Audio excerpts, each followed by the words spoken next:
Putuku Kenny kan kuwi oleh derek cinta kamu saiki tok kuwi jaman isih SD.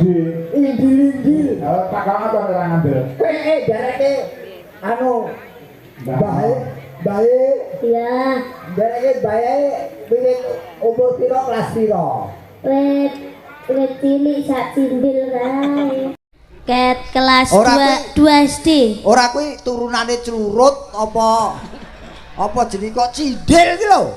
Ya sik inil-inil kae kok. Sik Kelas kelas 2 SD saiki 2 SMA. Wis tau nderek Mbah Hanom. Sudah. Ya kowe iki ora ketang sithik Mbah Hanom ki ya nyawapi marang kariermu. Mula ya ora ana salahe yen kowe tetep nderekke Mbah Hanom.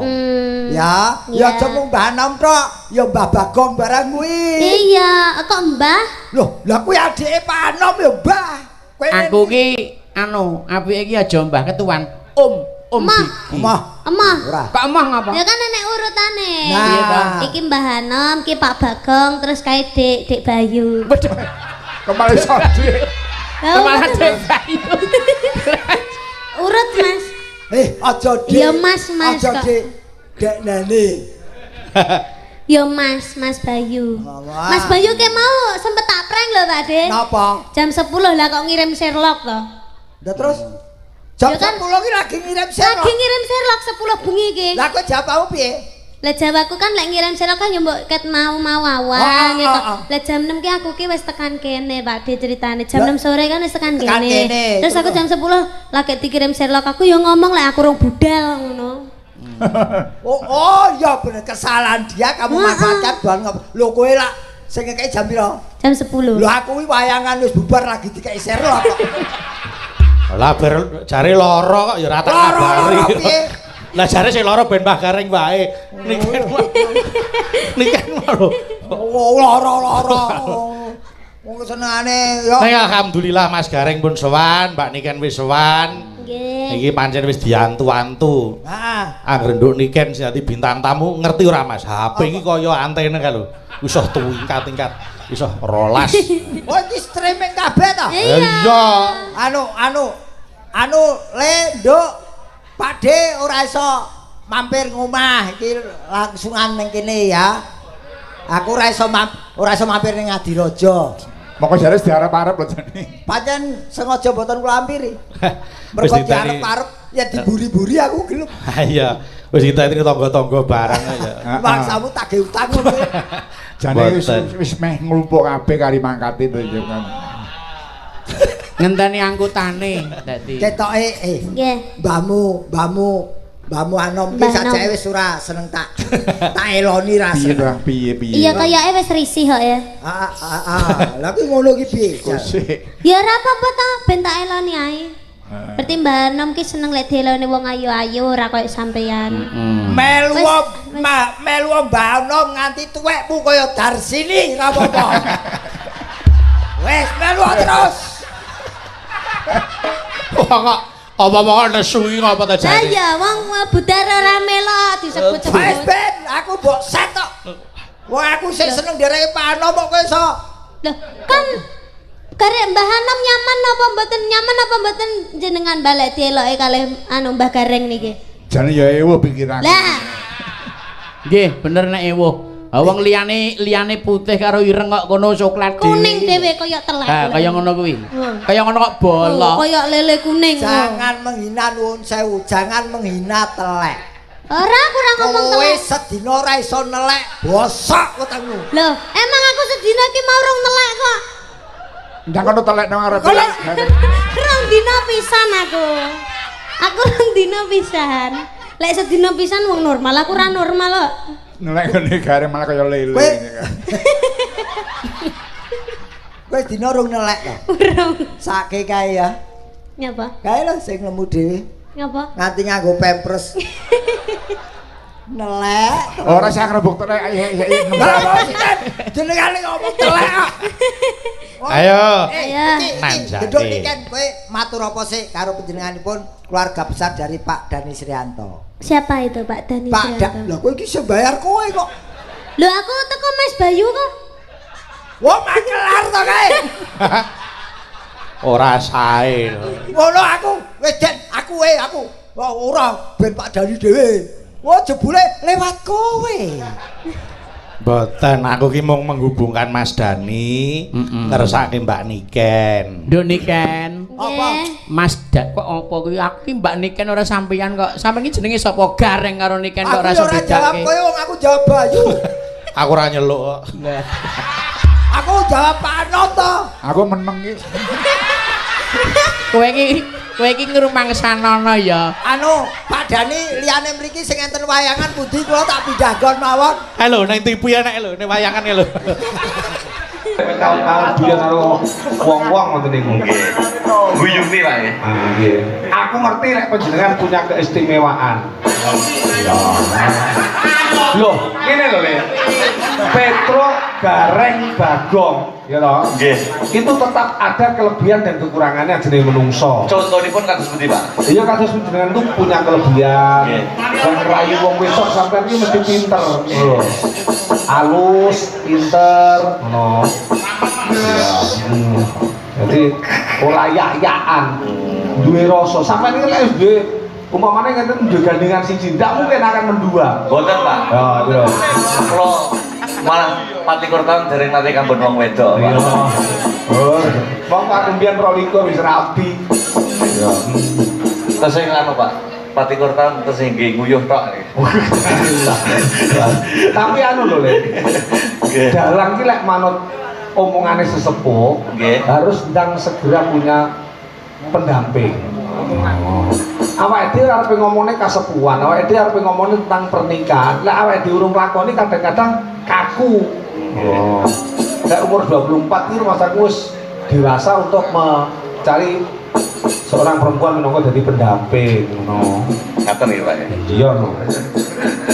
Yo, saiki aku pengen terus suaramu wae. Lha iki sedih-sedih malah nungguh, Pak. Mboten napa-napa. Heeh.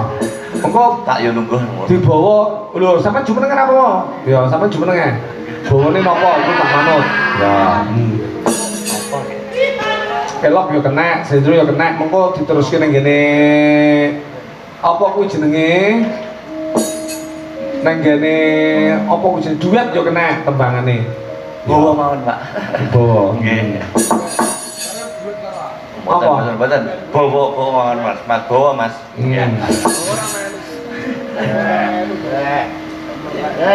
Memanismu hang jiwa.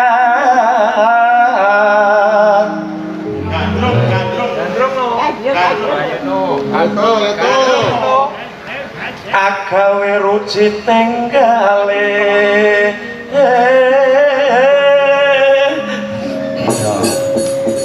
Lara apa kang sinadya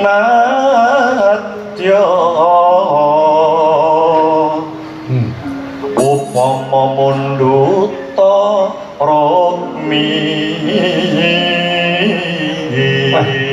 Aku seneng karo sampean, Mas. Seneng napa? Munggah ngene kok wis ngembang dandang gula lho ya wisan. Gudak kuwi pangkurno, Kang. Cangkem lara sing gudak ngomongi ora. Wong ora ngerti ora usah. Kuwi genah ki nantri ngono. Sinom kok. Ya. Tartamtu tak turuti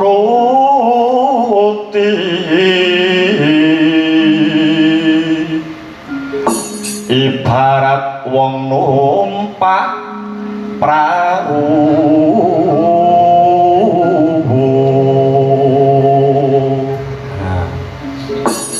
lumampah tanpa walah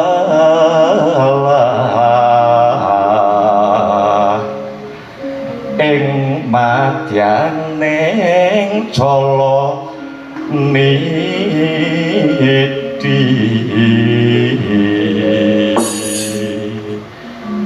pemah kunjing hanggenjong ning paguli ngan Tepuk tangan untuk Dinagar. Wah, hebat.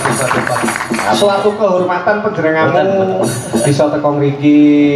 Oh, aku duwe tembang sing ngarang niku Umpun Sedo, Mas. Sinten, Pak? Komponis Tulungagung Bapa Wangsa Subagio. Tembangipun Roro Mendut. Niku asli made in Tulungagung. Nggih, mireng nggih ben ditembangke kalih Nduk Iwang karo Nduk Puri. Nggih. Ya, monggo, Pak. Ayo jumeneng sing kepenak. Ya sing kepenak. Napa? Lho, panjenengan Mas. Mboten sir napa-napa nggih. Oh nggih, terima kasih Mas Agrar. Engko kapan-kapan ketemu malih nggih. Ya. Ya, sareng-sareng ing wayah esuk jagone kula. Rame suarane maning terus.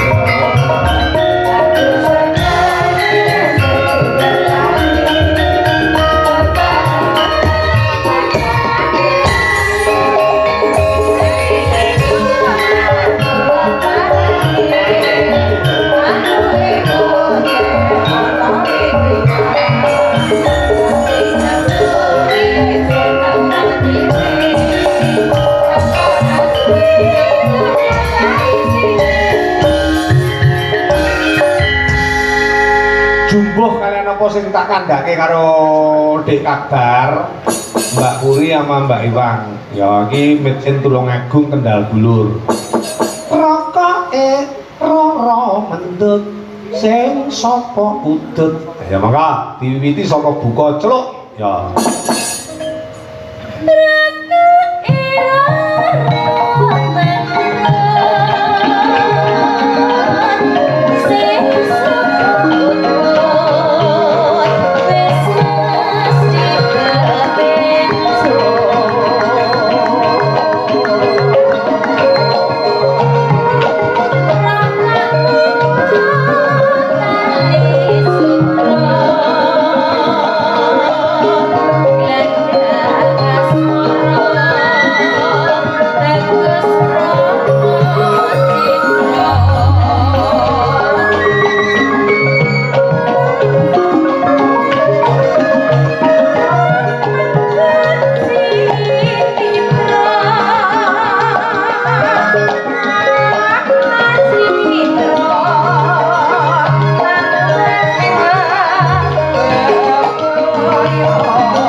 Jawa lho Mas. Tuntak-tuntak duda-duda. Mas Biki.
langgam lara mendut.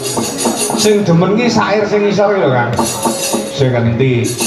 Dadi tepo tulodo yen wong tresna ramung saka bondo.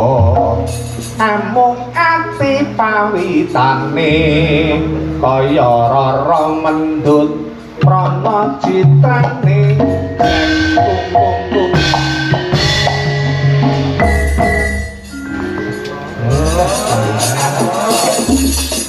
Ayo, teruske. Sugeng dalu Mbah Hanom. Amin. Jendalu. Panjenengan sehat, Mbah? Amin. Alhamdulillah, semoga sehat selalu, panjang umurnya. Amin. Semoga awet lah ngomong anak putune. Mugi-mugi niken saged nderek jenengan terus. Jenengan jangan sakit. Nanti nikennya sedih. Mbah, ojo sakit. Nanti niken nangis gimana? Ya, anu sih Bang, orang-orang kok. Yang sakit biar Mbak Karen aja. Kan Mbak Karen kan ndak soro itu. Nek Mbak kan dalang itu melek sampai pagi. Kalau Mbak Karen kan Enggak, Mbak Karen kan nek mumi ya orang-orang itu sasi apa lagi mumi garenipun. Garenipun. Oh, kok ketoke bae karo putune wah. Halo, lu jangan bicara yang macam-macam dong. Buta kandhani ya Mas. Aku nang kene ra diakoni dalang telu. Ngene ya Mbak Niken. Nggih, pripun Pak Wis Bapak? anu arep golek dalang liyane. Aneh. Mbah Warsino.